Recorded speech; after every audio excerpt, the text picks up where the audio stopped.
ya al invitado. Está con nosotros el abogado Alfredo Serrano, pero antes, mucha atención, ya está con nosotros nuestro director general de Radio Morena, el doctor Luis Almeida Morán.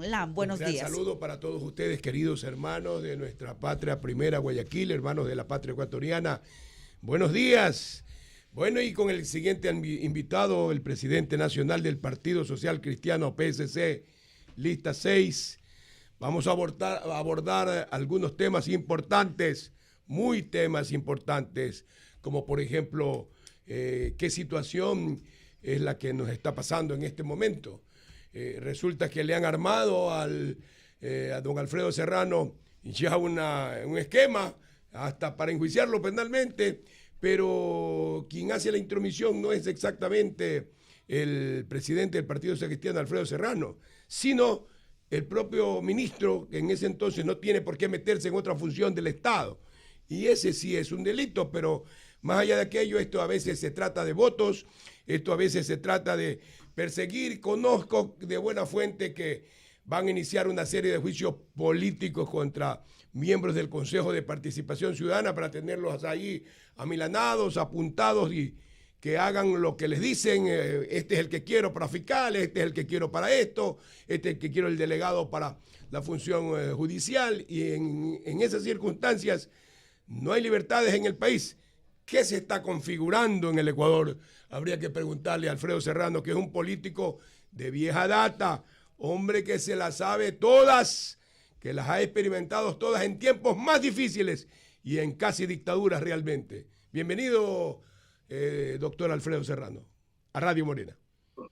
Lucho, buenos días, un abrazo a la distancia, qué gusto volverte a ver a los tiempos, un saludo cordial a los amigos radioescuchas de Radio Morena, de la ciudad de Guayaquil y de sus alrededores, desde acá de Quito, pues un saludo cordial. Bueno, yo realmente me quedé sorprendido, ayer sí estaba indignado, no es mi estilo indignarme porque claro, uno como que está con los años se acostumbra a ver este tipo de situaciones de mentiras, de calumnias, de charlatanerías que se inventan, pero claro, cuando son de carácter político uno dice, ya, ni modo, estamos en esto acostumbrados, pero ya cuando son de carácter personal, eso sí me indigna. Y es lo que me pasó el día de ayer cuando salí a contestarle a este señor, que lo califiqué de charlatán y mentiroso, y me ratifico en esto, porque no es justo que haya mentido de esta forma al país.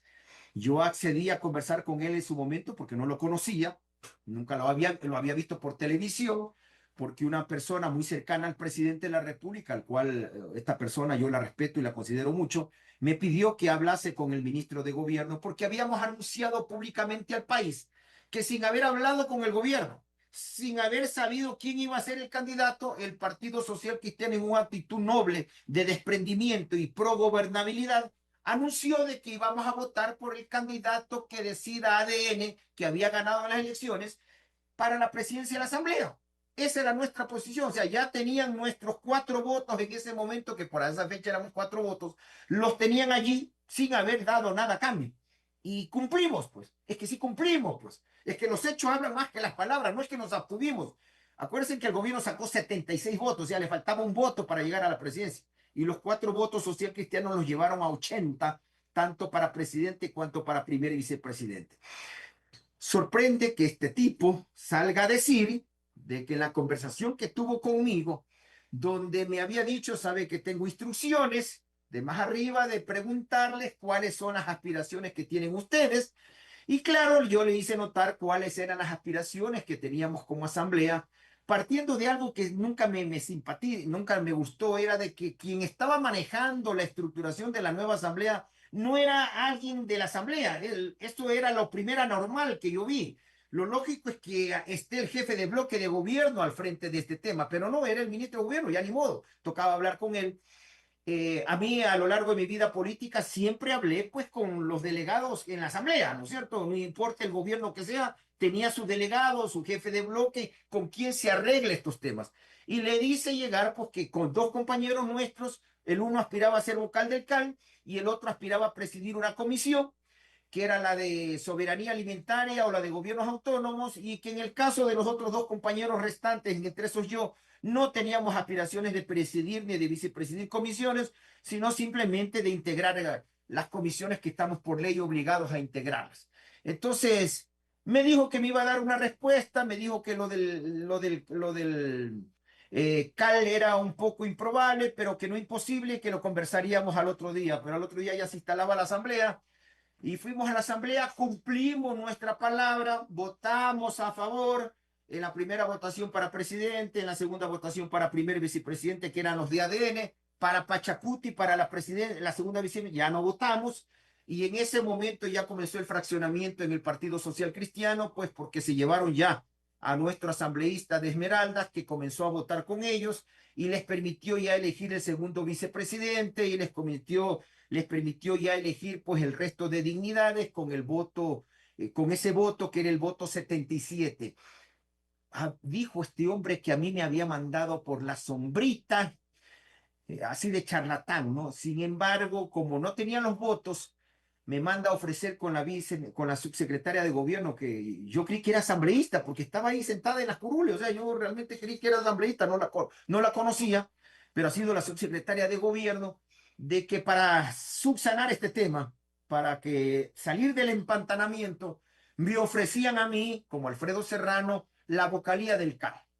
Entonces yo les dije que yo no puedo aceptar ese puesto porque eso ya decidió el partido, que iba para determinado asambleísta, y que yo por un principio que ellos no lo conocen, por cierto, de lealtad, de caballerosidad, de decencia, ¿sí? Y de honestidad, yo no le podía jugar sucio a mi compañero, y que por lo tanto nosotros como partido íbamos a hacer respetar de que la designación que hicimos por unanimidad, de que el asambleísta nuestro Guayalcal se mantenga. Y obviamente no acepté la propuesta, como tampoco acepté la otra propuesta, que ese sí estalló. Acuérdense que salió en las redes sociales cuando fue un funcionario de la asamblea a tratar, era el séptimo que trataba de virar mi voto en la Comisión de Educación, y lo mandé al carajo. O sea, ese tema fue demasiado fuerte porque yo no sabía que estaban filmando, porque claro, me molestó que ya se acerquen 6 personas antes que en el a ofrecerme que me daban la vicepresidencia de la Comisión de Educación para que vote para el presidente, por la presidenta, a ofrecerme de que me daban un asesor.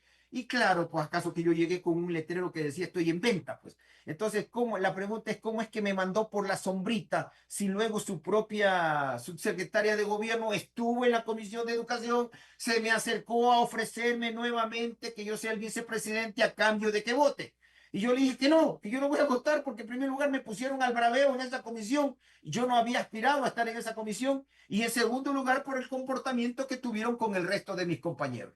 Pero de allí, mi estimado amigo Lucho, venir a decir que cuando me reuní con él, que lo conocía por primera vez, ir a pedir puestos. ¿Tú te imaginas a esta altura de mi vida?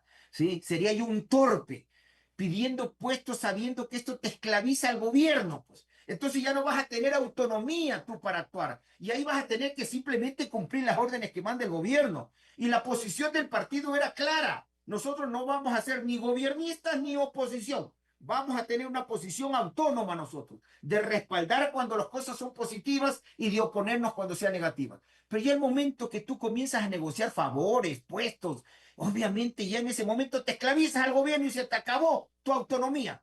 Insisto, yo torpe no soy para hacer una cosa de esa naturaleza. Este es mi 7º periodo legislativo. He tenido que lidiar con 9 gobiernos, escúcheme, 9 gobiernos. He visto estos tipos, estos charlatanes que pasan por los gobiernos y en varias ocasiones. De manera que ellos pasan, mire usted, nosotros todavía seguimos, porque defendemos principios, conceptos, valores.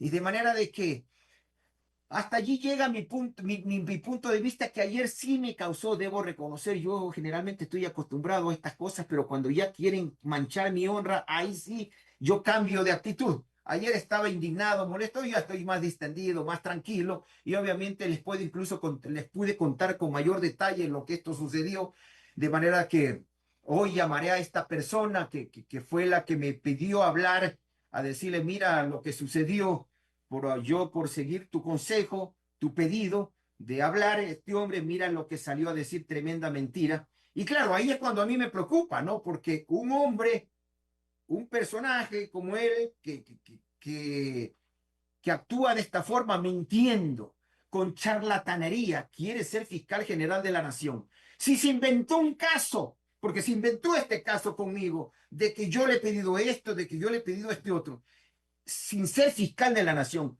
Imagínense lo que haría siendo fiscal. Por lo tanto, a mí me parece hasta terrorífico que una persona con ese tipo de mentalidad pretenda dirigir la Fiscalía General de la Nación. Esto sí me parece grave, aunque tal cual están estructuradas las cosas, por ahora al parecer ya tienen 5 votos de 7 asegurados en el Consejo de Participación Ciudadana, al parecer, tal como están armándose las fuerzas. Veo por ahí ya que lo están amenazando de juicio político a un consejero porque no se allana al pedido de ellos, entonces lo quieren llamar a juicio, y como para eso se necesita 77 votos y ellos tienen los votos en la asamblea, de esa forma lo presionan para que o termina claudicando o lo termina votando. Esto es lo que realmente quieren ocultar. Pero ya esto está avanzado, mi querido Lucho, para consumarse con la designación de este señor como fiscal general de la nación. Y nosotros como medio de comunicación en esta mesa alvear, de aquí de la ciudad de Guayaquil, Albán, sí, Gonzalo Albán, que lo hemos entrevistado en varias ocasiones, un buen profesor universitario, desde ese punto de vista es que lo conozco, para amenazarlo para que se incline. Y ya le han calificado, la dirección de técnica legislativa da paso al juicio político, y por eso fue que comencé a decirle esto. Pero más allá de aquello, yo creo que definitivamente usted, con su experiencia, con su gran experiencia, entre grandes legisladores, yo creo que un poco vio las cosas distintas, pero 7 veces legislador igual que yo, entre suplentes y principales.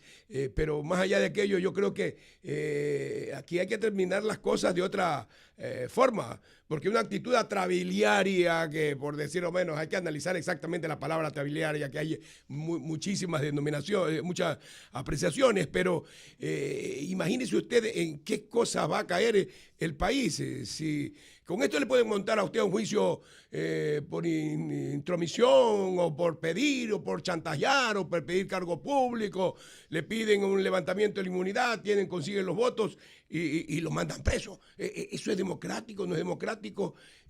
Oiga, me preocupó esa actitud que le han hecho a usted, Alfredo, y definitivamente yo creo que usted ha estado entre varias cuerdas ahí, acostumbrado a los grandes legisladores de palabra, gente seria que guardaba las composturas, los secretos, en que no andaban divulgando nada.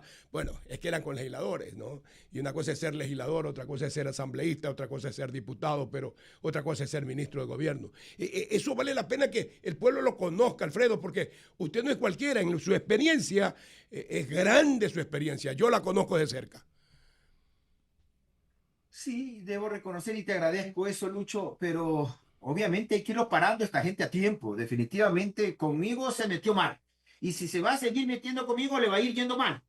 Porque como yo no tengo rabo de paja, como a lo largo de mi amplia trayectoria política jamás se han atrevido a hacer este tipo de acusaciones, me pude haber equivocado, y sin duda alguna me he equivocado en algunas decisiones que hemos tomado a lo largo de 7 periodos legislativos, pero de allí a que pretendan pues atentar contra nuestra honra diciendo que estábamos tramitando cargos sabiendo que eso es prohibitivo por la ley. Obviamente eso, lo mínimo que hacen uno es hacer que este órgano estomacal llamado hígado se encienda, y uno reacciona de esta forma.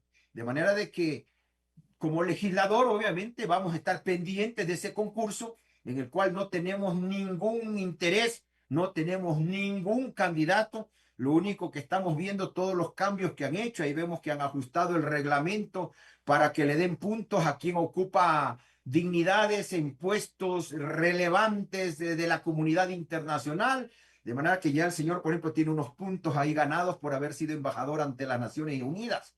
Es decir, cuando tú revisas ese reglamento te das cuenta porque que por poco ya no le pusieron nombre y apellido, pues no, a ese reglamento de quien gane. Entonces, ojalá participen muchas personas distinguidísimas de este país que están en plena capacidad de participar y que no responden a ningún interés político partidista, pero entiendo también, hablé con uno de ellos, no voy a darle su nombre, que quería participar, un jurista de primer nivel, académico, pero él dice que siente que las cosas están amaniatadas y que por lo tanto no quiere ya participar en el concurso porque obviamente es ir directamente a perder. No olvidemos que el señor que pretende ser fiscal ya participó pues en el concurso donde ganó la señora Diana Salazar y sacó 60 sobre 100. Ahora, pues, al parecer ya han creado las condiciones para que ese 60 se eleve mucho más, ¿sí? Porque esa vez sacó 60 y creo que quedó en el puesto 15, 18, una cosa así, ¿sí? En el concurso de hace casi 6 años atrás. Entonces, ahora pues ya han creado las condiciones para que esto cambie. Vamos a estar vigilantes. Hoy más que nunca voy a estar vigilante, porque imagínense, si a mí me armó esta trama, si a mí me armó este caso, ¿sí? Con mentiras y con charlatanerías, sin ser fiscal. Imagínense lo que haría siendo fiscal. Hay que estar atentos. Sí, definitivamente la estrategia de amedrentar a otros se manifiesta. Hay que pedirle a todos los grandes profesores, los grandes abogados que participen. De hecho, hay muchísima gente que tiene mucho más títulos que él y no quedaron, pues lógicamente, entre los dos últimos del concurso.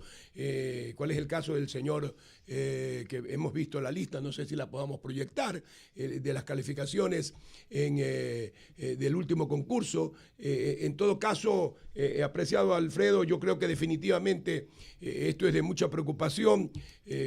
No sé cómo usted lo tiene que calificar. ¿Es consolidación? ¿No es consolidación de un poder omnímodo? Pero más allá de aquello, yo solo pregunto, y le pregunto a veces en tercera persona, porque de todas maneras vale la pena que la ciudadanía discierna esto, ¿no? Pedirle a todos los grandes abogados que participen, sería una cobardía no hacerlo, evidenciar que realmente pues grandes profesores universitarios, grandes abogados que los hay en nuestro país participen, que venga una persona que no tiene ninguna experiencia en esta cuestión o casi solamente, como dijo alguien, lo he visto en las redes, una actitud atrabiliaria, pero Alfredo, Jaime Nebot ayer reapareció después de un no descanso, sino de un análisis, a decirle que hay que estar junto a Guayaquil para defender la obra en la cual el Partido Social Cristiano lo ha defendido con obra pública mantenida la gente acá, porque nosotros tenemos empleo público acá.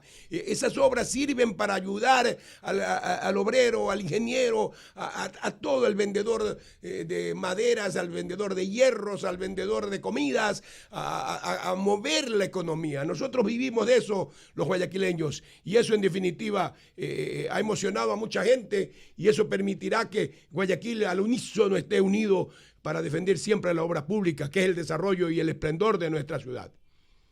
Siempre es reconfortante escuchar al abogado Nebot, porque sus actuaciones siempre van en beneficio de los ciudadanos. Jaime Nebot, pues un gran comunicador, como siempre, pues hablando por y para los ciudadanos, haciendo sentir, hablando o transmitiendo el sentimiento ciudadano del guayaquileño, de ese guayaquileño que extraña, ¿sí? La reconstrucción de Guayaquil, la refundación de Guayaquil que la inició León y la continuó Jaime, esos años de gloria del Partido Social Cristiano que cambiaron a Guayaquil y convirtieron en la gran ciudad del futuro. Y claro, la gente se emocionó mucho el día de ayer a escuchar nuevamente al exalcalde de Guayaquil, que políticamente está activo, sin duda alguna, cierto que no aspira a ser candidato, pero su palabra, su mensaje siempre va a ser orientador, siempre va a ser fundamental.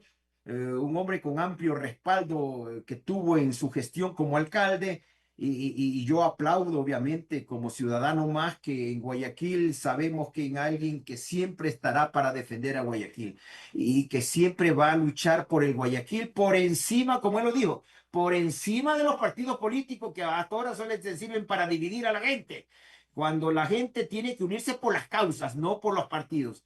Y de ese punto de vista, insisto, a todos los social cristianos nos entusiasma, y creo que a la gran mayoría de guayaquileños también, que haya mensajes como los del abogado Nebot en estos momentos tan oscuros que atraviesa la ciudad de Guayaquil. Las 7:54 aquí en su estación Radio Morena. Doctor Alfredo Serrano, qué gusto. Roberto Figueroa le saluda. Oiga, me quedé más ahora preocupado yo con lo que usted acaba de decir aquí en su estación Radio Morena.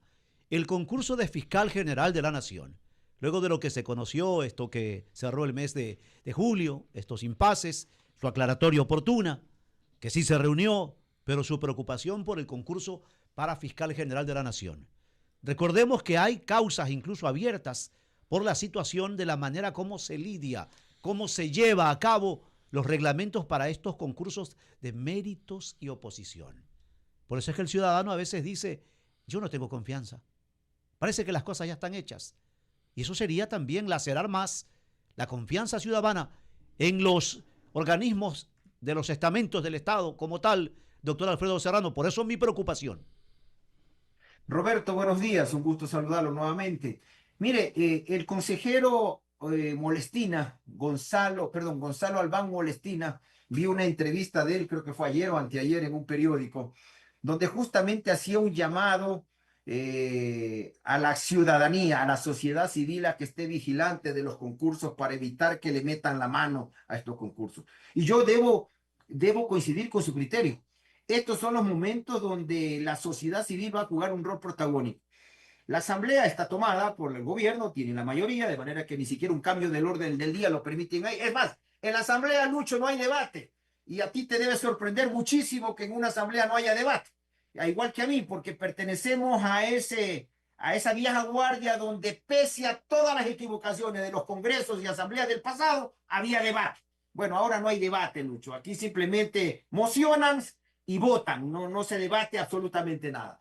De manera que la sociedad civil, en eso debo coincidir, que vi las declaraciones de este consejero del Consejo de Participación Ciudadana que hace un llamado a la sociedad civil para que se involucre en los concursos, para que esté atenta de lo que pase allí. La academia va a jugar un rol protagónico en este tema. Los sectores productivos, los sectores de profesionales, los gremios, hoy más que nunca él pedía que deben activarse para vigilar los concursos. Y yo debo coincidir con él, porque en un momento donde la función fiscalizadora, que es la asamblea, está tomada por el mismo que quiere tomarse el Consejo de Participación y nombrar fiscal y nombrar Consejo de la Judicatura, y el Consejo de la Judicatura declarará en emergencia y va a nombrar a jueces a dedo.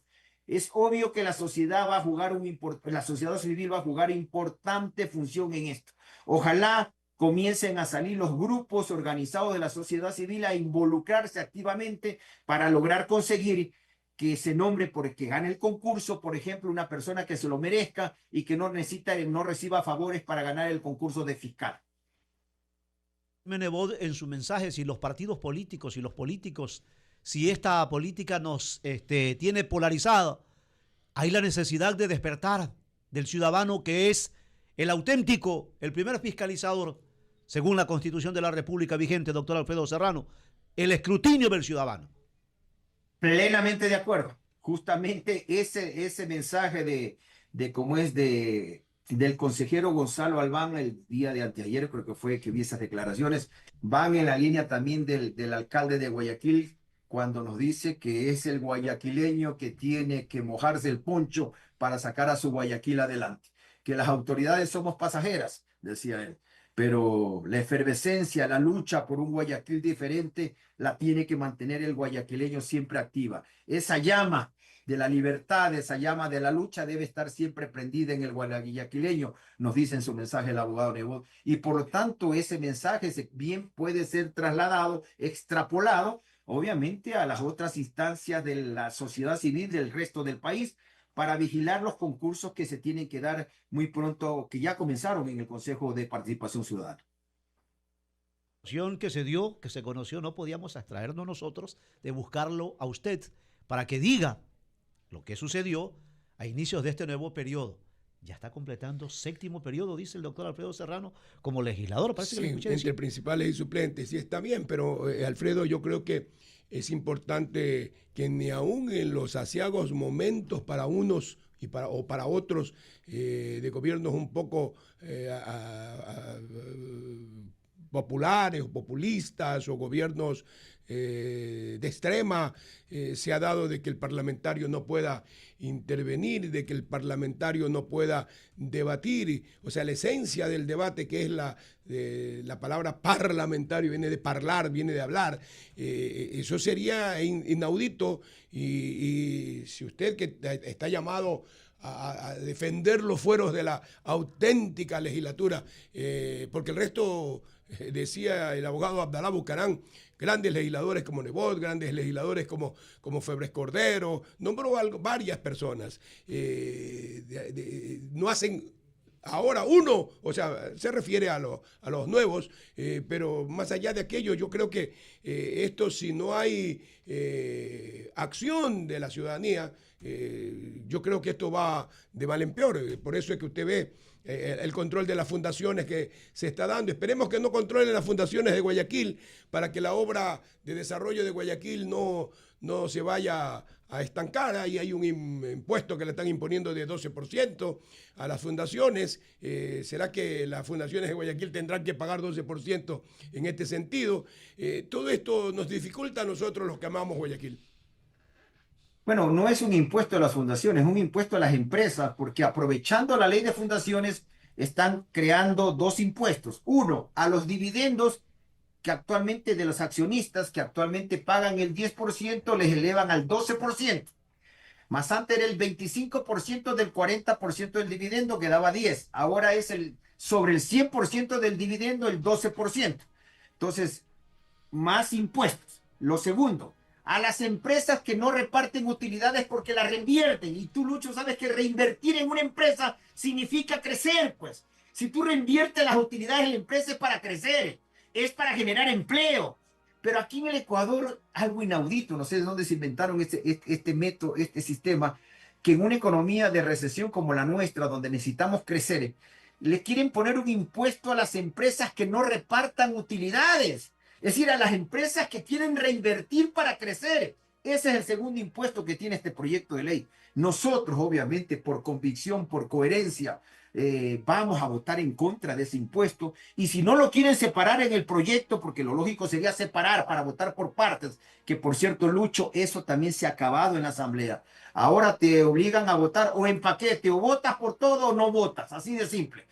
Ya no someten a votación de, mira, en esta parte podrían haber 151 votos, votemos los 151. En esta otra parte no va a haber 151, va a haber 90, entonces votamos. No, ahora es todo en paquete, o todo o nada. De manera que, al menos, si siguen con esa costumbre de todo o nada, nosotros votaremos en contra, porque por impuestos no vamos a votar nosotros. Son impuestos al aparato productivo ecuatoriano, que ya tiene serios problemas y que nosotros al menos no daremos nuestro voto para más impuestos. 8 de la mañana con 2 minutos. O sea, Queremos se confirma agradecerle que hay una a reforma usted. tributaria allí de por medio. Pero Así no digo es. que sí. Se confirma, doctor Serrano, ¿no?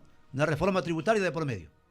Sí, claro, el proyecto tiene dos temas hasta ahora, y digo hasta ahora porque en la comisión nos ha dado hasta ahora en los 4 proyectos anteriores que le terminan metiendo de todo un poco en el camino. Pero el proyecto original viene con dos temas. El tema de transparentar, que me parece bien, las fundaciones, pero adicionalmente hay una reforma a la ley de régimen, dos reformas a la ley de régimen tributario interno para incrementar el pago de dividendos del 10 al 12% y castigar a las empresas con un impuesto que no reparten utilidades.